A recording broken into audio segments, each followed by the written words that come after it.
राष्ट्र सर्वप्रथम, राष्ट्र सर्वप्रथम, राष्ट्र सर्वप्रथम, राष्ट्र सर्वप्रथम। राष्ट्र सर्वप्रथम की बात कार्यक्रम में आप सभी राष्ट्रवासियों का हार्दिक स्वागत है।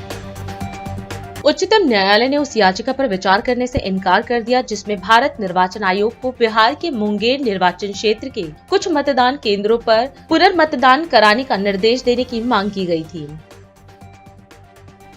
भारतीय जनता पार्टी की दिल्ली इकाई के नेताओं और कार्यकर्ताओं ने राष्ट्रीय राजधानी में जल संकट को लेकर दिल्ली के मध्य भाग में स्थित शहीदी पार्क के सचिवालय की ओर विरोध प्रदर्शन किया। वोटों की गिनती के लिए किसी सरकारी कर्मचारी या स्कूल शिक्षक को काउंटिंग एजेंट नियुक्त नहीं किया जा सकेगा। चुनाव आयोग ने इस तरह के दिशा निर्देश जारी किए हैं। कांग्रेस की राष्ट्रीय अध्यक्ष मल्लिकार्जुन खड़गे ने कहा कि इस बार महंगाई और बेरोजगारी बड़ा मुद्दा रहा। इसके साथ ही उन्होंने कहा कि देश की जनता पीएम मोदी के नेतृत्व को स्वीकार नहीं करेगी। भीषण गर्मी का असर अयोध्या के धार्मिक पर्यटन पर भी दिख रहा है। रामलला के दर्शनार्थियों के आंकड़े इसकी गवाही दे रहे हैं। 30 मई को जिले में अधिकतम तापमान 43 डिग्री सेल्सियस रहा, जबकि 31 मई को तापमान 42 डिग्री है। राष्ट्रीय स्वयंसेवक संघ के सरसंघ चालक मोहन भागवत ने रानी अहिल्याबाई होलकर को उनकी 300वीं जयंती पर याद करते हुए कहा कि वह एक आदर्श शासक थी जिन्होंने सुशासन प्रदान किया।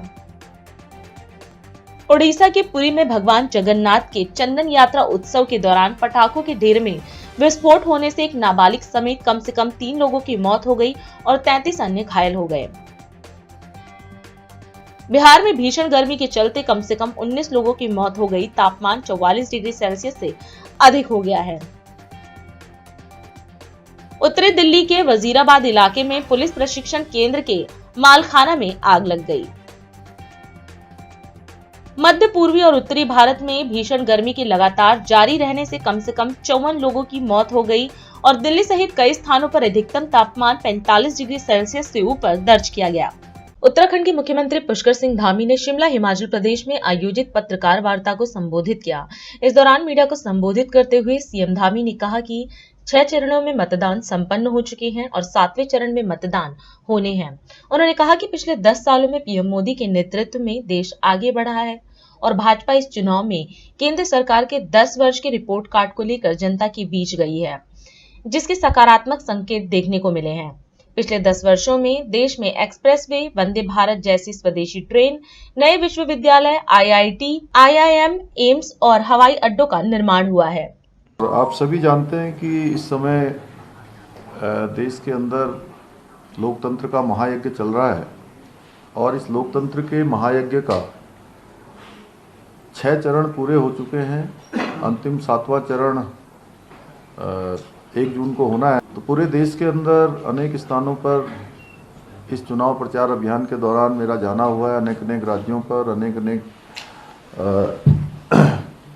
रोड शो के माध्यम से, रैलियों के माध्यम से, जनसंवाद के माध्यम से पूरे देश में जाने के बाद मैं एक बात कह सकता हूं कि पूरे देश में जिस प्रकार का वातावरण है, पूरब, पश्चिम, उत्तर, दक्षिण, कश्मीर से लेकर कन्याकुमारी और अटक से लेकर कटक तक संपूर्ण देश के अंदर एक ही वातावरण है कि लोग पिछले 10 साल का जो माननीय प्रधानमंत्री जी का, मोदी जी का कालखंड है, उस 10 साल के कालखंड को जिस प्रकार से लोगों ने देखा है, उसका एक एक पल और एक एक क्षण आदरणीय प्रधानमंत्री जी ने देश के लिए समर्पित किया है और देश 10 सालों में तेजी से आगे बढ़ा है और हमारी पार्टी भी इस लोकसभा के चुनाव को बहुत ही सकारात्मक मुद्दों पर लड़ना चाहती थी और इसलिए बीते 10 वर्षों का जो रिपोर्ट कार्ड था वो जनता के समक्ष प्रस्तुत किया गया। बीते 10 वर्षों में जिस प्रकार से इंफ्रास्ट्रक्चर का विकास हुआ है, देश के अंदर एक्सप्रेस वे बने हैं, रेलवे, वंदे भारत जैसी हमारी ट्रेनें, स्वदेशी ट्रेनें देश को समर्पित हुई हैं। इसके साथ साथ नए विश्वविद्यालय बने हैं, नए आईआईटी बने हैं, नए आईआईएम बने हैं नए एम्स बने हैं और पिछले 70 सालों में जितने हवाई अड्डों का निर्माण नहीं हुआ उससे ज़्यादा हवाई अड्डे पिछले 10 सालों में आदरणीय प्रधानमंत्री मोदी जी के कालखंड में बने हैं। सोलर एनर्जी पर भी फोकस किया गया है और इसके साथ साथ देश में जो अनेक प्रकार की चुनौतियां देश के अंदर आई हैं उन चुनौतियों पर भी उनको स्वीकार करते हुए पूरे देश की भावनाओं के अनुरूप, जरूरत के अनुरूप आदरणीय प्रधानमंत्री जी ने देश को आगे बढ़ाने का काम किया है। चाहे वो कोरोना जैसी महामारी का सामना करना हो या मुफ्त का टीकाकरण इतने बड़े देश के अंदर बिना किसी रुकावट के उसको संपन्न कराना हो, या गरीब कल्याण अन्न योजना जिसमें 5 किलो अन्न मुफ्त में देने की योजना हो, जन कल्याण और गरीब कल्याण सदैव ये हमारे प्रधानमंत्री आदरणीय मोदी जी की प्राथमिकताओं में रहे हैं। इतिहास इस दशक को महिला सशक्तिकरण के दशक के रूप में भी याद करेगा।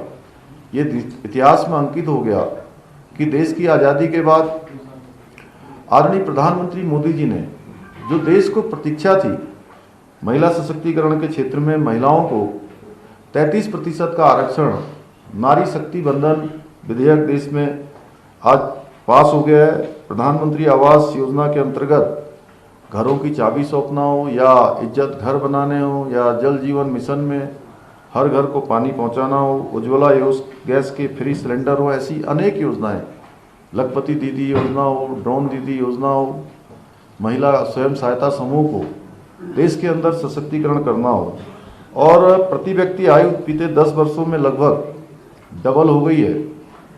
कोरोना महामारी का दंश झेलने के बावजूद भी महंगाई की दर नियंत्रण में रही है। अर्थव्यवस्था की विकास दर दुनिया में सबसे तेज भारत में हुई है। वैश्विक मंचों पर भारत की जो स्थिति है वो मजबूत हुई है। बड़े से बड़े देश आज बुरी तरह से अपनी अर्थव्यवस्था से परेशान हो गए, उनकी व्यवस्थाएं चरमरा गई हैं। ऐसे समय में भी भारत 11वें नंबर की अर्थव्यवस्था से आज 5वें नंबर की अर्थव्यवस्था बन गया है और एक एक पल और एक एक क्षण आदरणीय प्रधानमंत्री मोदी जी ने देश को समर्पित किया है और 140 करोड़ देशवासियों को अपना परिवार मानकर काम किया है।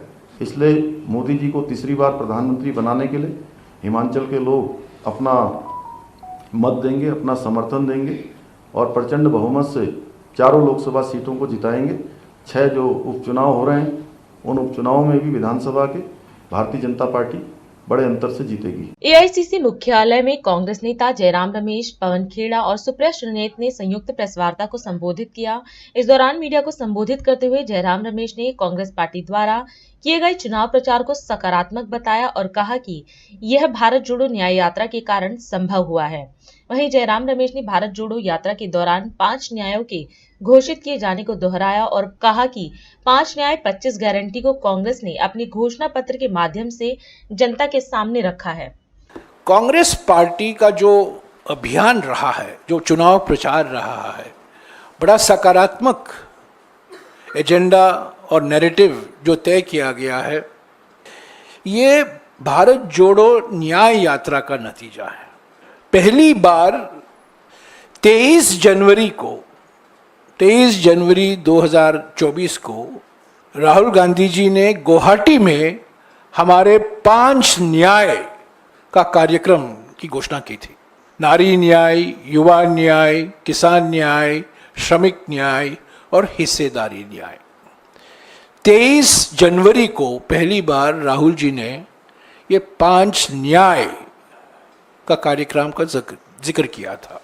5 फरवरी 2024 को राहुल जी ने रांची में हिस्सेदारी न्याय की बात की और हिस्सेदारी न्याय को लेकर क्या हमारे 5 गारंटियां हैं उसका उन्होंने जिक्र किया। 13 फरवरी को अंबिकापुर में कांग्रेस अध्यक्ष मल्लिकार्जुन खड़गे जी और राहुल जी दोनों ने किसान न्याय को लेकर जो हमारे 5 गारंटियां हैं, एमएसपी को लेकर, कर्जा माफ गारंटी को लेकर जो 5 गारंटियां हैं उनकी घोषणा की। ये 13 फरवरी 2024 को।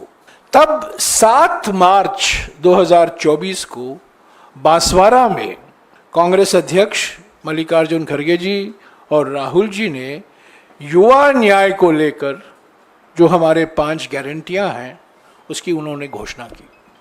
12 मार्च को नंदुरबार में राहुल जी ने कांग्रेस पार्टी के आदिवासी संकल्प, 5 सूत्री आदिवासी संकल्प, आदिवासी न्याय संकल्प की घोषणा की। 13 तारीख को धूले में राहुल जी ने नारी न्याय को लेकर, जहां उन्होंने कहा कि हर गरीब परिवार के एक महिला को हर साल 1 लाख रुपया सीधा उनके खाते में भेजा जाएगा, वो धूले में 13 मार्च को उसकी घोषणा की गई। 14 मार्च को नासिक में राहुल जी ने किसान न्याय को लेकर फिर से जो हमारी गारंटियां हैं उन्होंने दोहराया। और अंत में 16 मार्च को कांग्रेस अध्यक्ष मल्लिकार्जुन खड़गे जी ने बेंगलुरु में श्रमिक न्याय को लेकर जो हमारे 5 गारंटियां हैं उसकी उन्होंने घोषणा की। तो आप देख सकते हैं 23 जनवरी से लेकर 16 मार्च तक कांग्रेस पार्टी ने 5 न्याय 25 गारंटी का कार्यक्रम हमारे देश की जनता के सामने रखा, जो हमारे घोषणा पत्र न्याय पत्र में शामिल किया गया था। चौथी बात, 29 अप्रैल पाटन से, गुजरात से राहुल जी अपने सार्वजनिक सभाओं में भारत, ये है भारत का संविधान, इन्होंने इसको दिखाकर, अपने रैली में दिखाकर जो हमारा संकल्प है, जो हमारा गारंटी है सामाजिक न्याय को सुरक्षित रखने का, जाति जनगणना करवाने का, और जो 50% सीमा है अनुसूचित जाति, अनुसूचित जनजाति और पिछड़े वर्गों के लिए जो आरक्षण है, जो सुप्रीम कोर्ट ने जो 1992 में सीमा तय किया था, उसको बढ़ाने का गारंटी भी राहुल जी ने किया। ये 29 अप्रैल से ये अपने हर सभा में, हर रैली में ये किताब भारत का संविधान ये दिखाते थे और हमारी गारंटियां को दोहराते थे।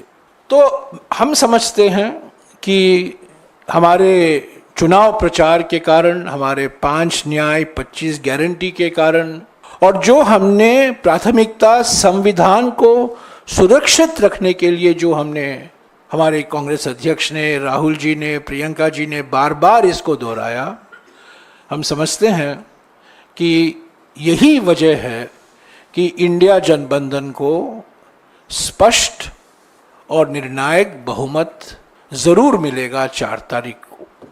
दिल्ली के मुख्यमंत्री अरविंद केजरीवाल ने प्रेस वार्ता को संबोधित करते हुए कहा कि 2 जून को उन्हें सरेंडर करना है। आपको बता दें कि आम आदमी पार्टी प्रमुख इस समय दिल्ली उत्पाद शुल्क नीति मामले में 21 दिन की अंतरिम जमानत पर हैं। वहीं सीएम ने दावा किया कि उनके शरीर में हाल ही में गंभीर बीमारी के लक्षण दिखे हैं। उन्होंने चिकित्सा परीक्षणों की आवश्यकता पर जोर दिया।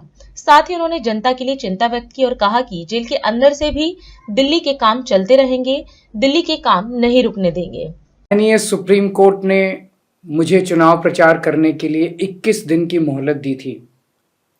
कल 21 दिन पूरे हो रहे हैं। परसों मुझे सरेंडर करना है। परसों वापस मैं तिहाड़ जेल चला जाऊंगा। मुझे नहीं पता ये लोग इस बार कब तक मुझे जेल में रखेंगे, पर मेरे हौसले बुलंद हैं। देश को तानाशाही से बचाने के लिए जेल जा रहा हूं, इसका मुझे फक्र है। इन्होंने मुझे कई तरह से तोड़ने की कोशिश की, झुकाने की कोशिश की, मुझे चुप करने की कोशिश की, लेकिन ये सफल नहीं हुए। जब मैं अभी जेल में था तो इन्होंने कई तरह से मुझे प्रताड़ित किया। इन्होंने मेरी दवाइयां रोक दी। मैं 20 साल से सीरियस डायबिटीज यानी शुगर का मरीज हूं। पिछले 10 साल से मुझे रोज इंसुलिन के इंजेक्शन लगते हैं। रोज मेरे पेट में 4 बार इंजेक्शन लगते हैं। जेल में इन्होंने कई दिन मेरे इंसुलिन के इंजेक्शन बंद कर दिए। मेरी शुगर 300 सवा 300 तक पहुंच गई। इतने दिन तक शुगर इतनी हाई रहे तो किडनी और लिवर खराब हो जाते हैं। पता नहीं ये लोग क्या चाहते थे, इन्होंने ऐसा क्यों किया। जेल में मैं 50 दिन था। इन 50 दिनों में मेरा 6 किलो वजन कम हो गया। जब मैं जेल गया तब मेरा वजन 70 किलो था, आज 64 किलो है। जेल से छूटने के बाद भी वजन नहीं बढ़ रहा। डॉक्टर कह रहे हैं कि यह शरीर में किसी बड़ी बीमारी का भी संकेत हो सकता है। कई टेस्ट करवाने की जरूरत है। मेरे यूरिन में भी कीटोन लेवल बहुत ज्यादा हो गया है। परसों मैं सरेंडर करूंगा। सरेंडर करने के लिए लगभग दोपहर 3 बजे अपने घर से निकलूंगा।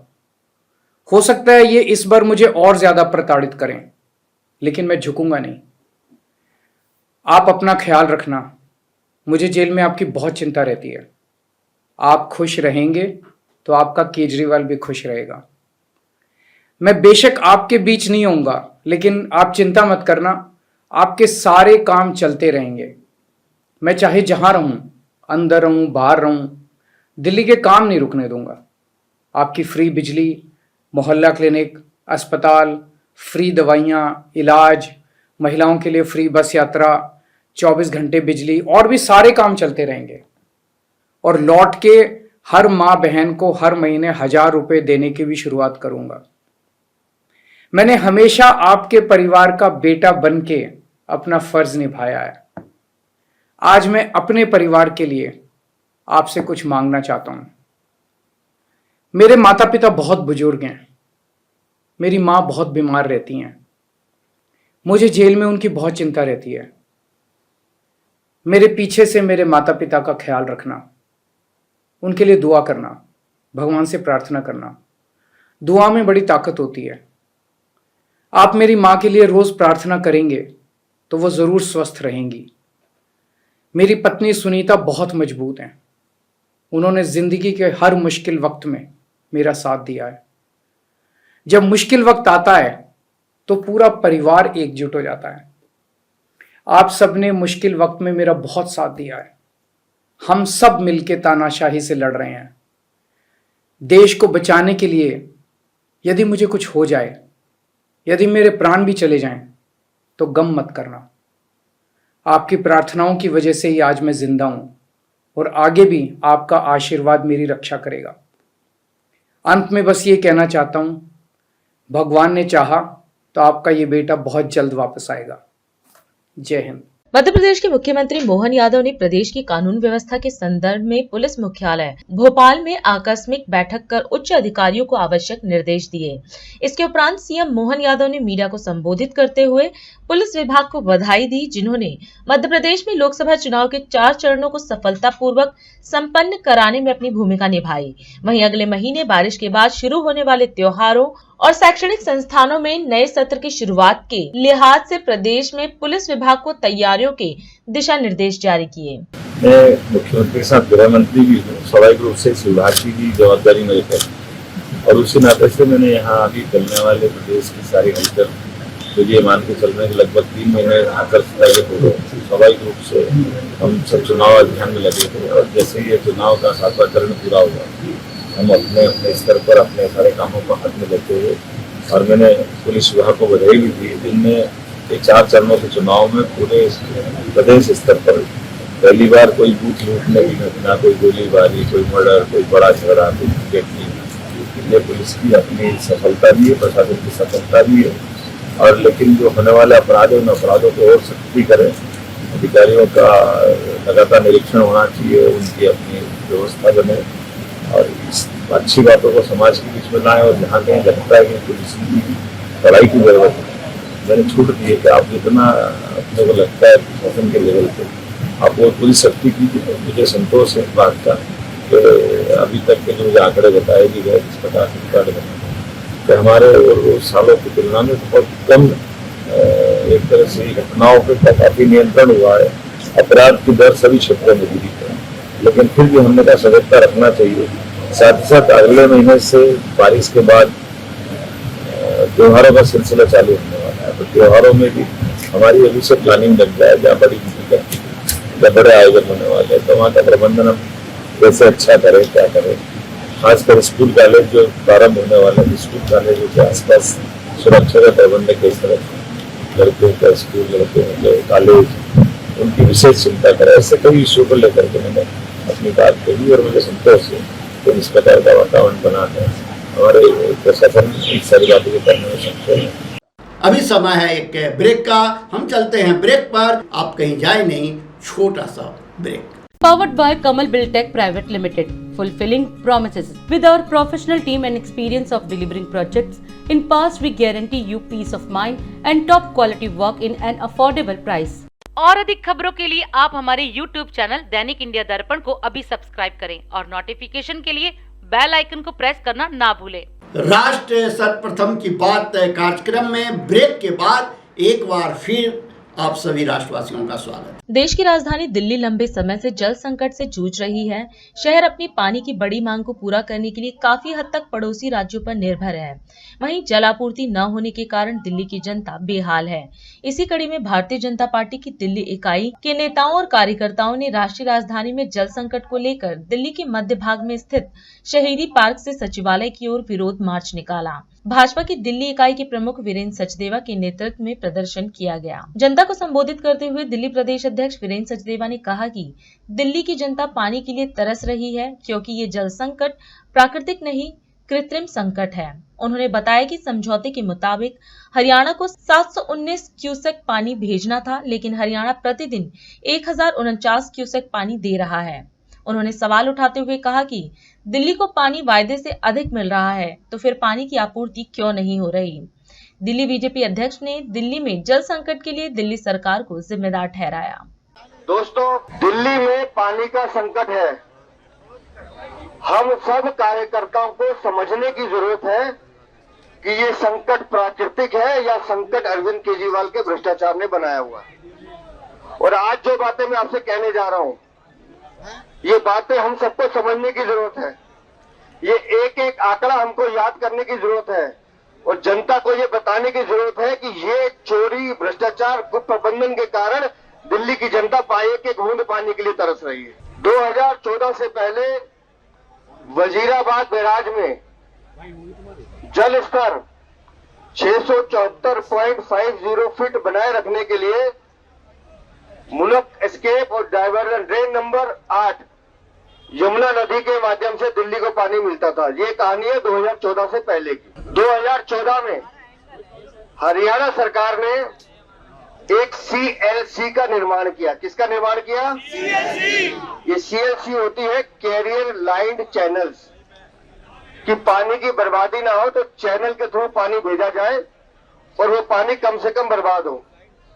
और इस चैनल को दिल्ली सरकार के 2 बड़े पाइपों के साथ जोड़ा गया और तब मुनक हेडक्वार्टर से, ये 2014 की बात कर रहा हूं मैं, मुनक हेडक्वार्टर से 1049 क्यूसेक पानी उस CLC के माध्यम से दिल्ली को जाने दिया गया। अभी भी पानी जो आता है वो CLC के माध्यम से आता है और रोज 1049 क्यूसेक पानी दिल्ली को आता है। अब दिल्ली को क्या करना है? वहां से जब चलकर आता है तो दिल्ली के जो संपर्क बिंदु है, दिल्ली में जब पानी आ जाता है तो दिल्ली वहां से बवाना, हैदरपुर, नांगलोई, द्वारका ऐसे अलग अलग चैनल्स की तरफ डाइवर्ट करती है। ये जो कह रहे हैं हरियाणा सरकार पानी नहीं दे रही, मैं ये डाटा लेकर आया हूं सरकारी। 1 मई से 29 मई तक का डाटा है। आज हम 31 मई को खड़े हैं, कल का नहीं मिला मुझे। रोज 1049 क्यूसेक पानी हरियाणा दिल्ली को दे रहा है। मैं दावे के साथ कहता हूं, जिसे मुकदमा करना है कर ले। ये जो कल कह रही है कि हम कोर्ट जाएंगे, 2021 में भी कोर्ट गए थे और 23/7/2021 को सर्वोच्चतम न्यायालय ने इनको फटकार लगाई थी कि तुम्हें पानी पूरा मिल रहा है, पानी की बर्बादी तुम नहीं रोक पा रहे, इसलिए दिल्ली में पानी का क्राइसिस। अब अगर 1049 क्यूसेक पानी दिल्ली में आ रहा है तो पानी जा कर रहा है। 53% पानी तो चैनल से टैंकर में लाने और ले जाने में बर्बाद कर देती है दिल्ली सरकार। उस 53% पानी की बर्बादी को दिल्ली सरकार रोक ले तो मेरे दिल्ली वाले एक एक बूंद के लिए तरसेंगे नहीं, उनको पूरा पानी मिलेगा।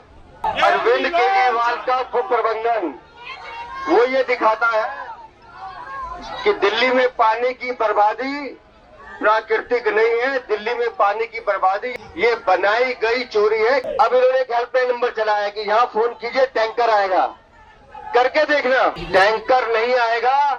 कल आतिशी मार लेना बोल रही थी कि पानी कम आ रहा है, फिर कह रहा हूँ दावे के साथ बोल रहा हूँ मुकदमा करना है कर लेना।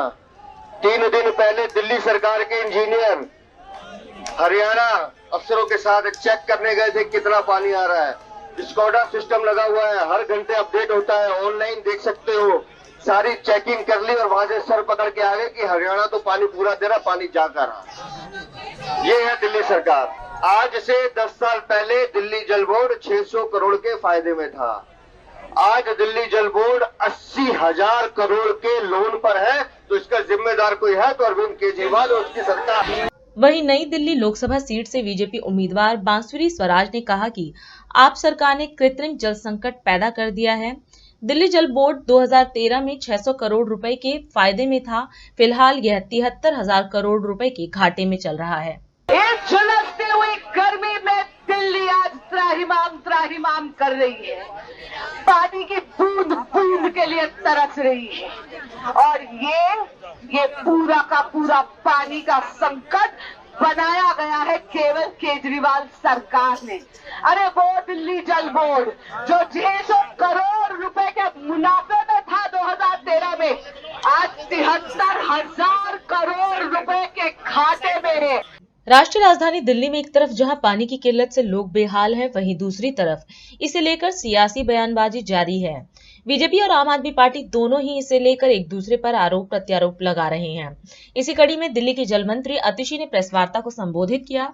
उन्होंने दिल्ली भाजपा पर पानी को लेकर राजनीति करने का आरोप लगाया और कहा कि ऐसी विपरीत परिस्थितियों में सभी को साथ मिलकर काम करना चाहिए।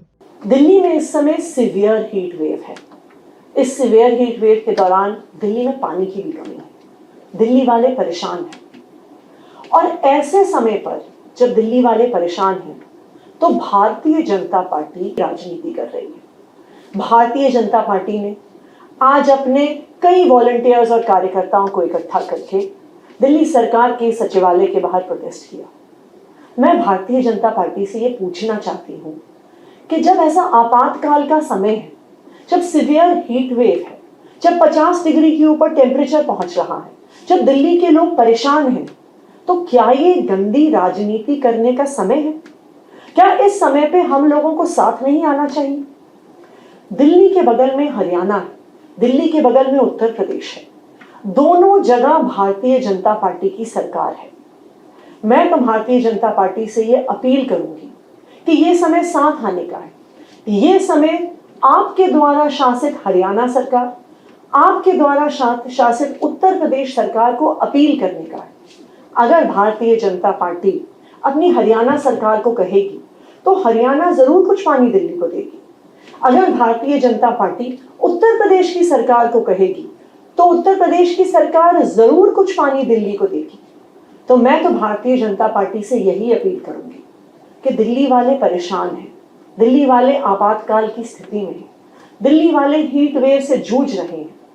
तो अगर आप दिल्ली वालों का साथ देना चाहते हैं, आप अगर मिलजुल कर काम करना चाहते हैं, आप अगर चाहते हैं कि दिल्ली वालों की जिंदगी में कुछ सुधार हो, तो आप अपनी हरियाणा सरकार को, आप अपनी उत्तर प्रदेश की सरकार को कहें कि मात्र 1 महीने के लिए, जब तक ये हीट वेव चलने वाली है, जब तक दिल्ली में मॉनसून नहीं आ जाता, तो दिल्ली को कुछ एक्स्ट्रा पानी जरूर दें।